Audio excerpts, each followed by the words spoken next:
Local 4 News First at 4 starts now. Good afternoon, everybody. I'm Karen Drew. First at 4, this is video many people couldn't imagine they would see so soon after journalist Danny Fenster was sentenced to 11 years in a Myanmar prison with hard labor. That was Friday. 3 days later, Fenster was released, and he is headed back to the United States. It is an astonishing turn of events. Local 4's Rod Maloney is live in Fenster's hometown of Huntington Woods. Rod, you've been talking to some very relieved relatives. Oh, happy to say the least. Now, these are the signs that have been up all over town. They've been up for the last 6 months, but I'll tell you what, there is some customization going on around town. In fact, even in downtown Huntington Woods, they're saying, hey, welcome back, Danny, as is the family.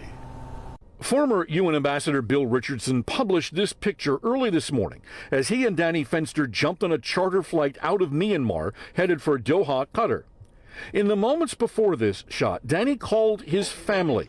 He awakened them at 4:30 a.m. our time. His mother Rose telling Local 4 about that exciting moment. It was great to hear his voice. They asked Danny, how are you? He said amazing. They learned late Sunday things were brewing, and Danny's older brother Brian stayed up all night coordinating the phone contacts. Through bleary eyes, he told us. After this verdict he had on Friday, and then potentially going into this week facing even harsher charges, thank goodness this got done. Danny's dad is still trying to comprehend how Danny could go from convicted and sentenced to 11 years in prison at hard labor on a Friday and then jetting home the following Monday. We're both just floating. I'm numb. I liken this to the way I felt in the first week of this ordeal. Like, what is going on here? And I'm kind of like back there again, but in a good way. The Fenster family telling Local 4 it reached out to anyone and everyone who could help get Danny out of the horrifying Myanmar prison conditions. And early on, the family wasn't even certain that Richardson was the right guy for the job. We've been in regular contact. He made a visit a few weeks ago, and we thought maybe it complicated things, and we had this terrible verdict a few days ago, and thankfully he was able to secure Danny's release. I'm just on adrenaline right now. So happy, so many emotions. I don't even know what to say. I just can't wait to see him and hug him and hold him.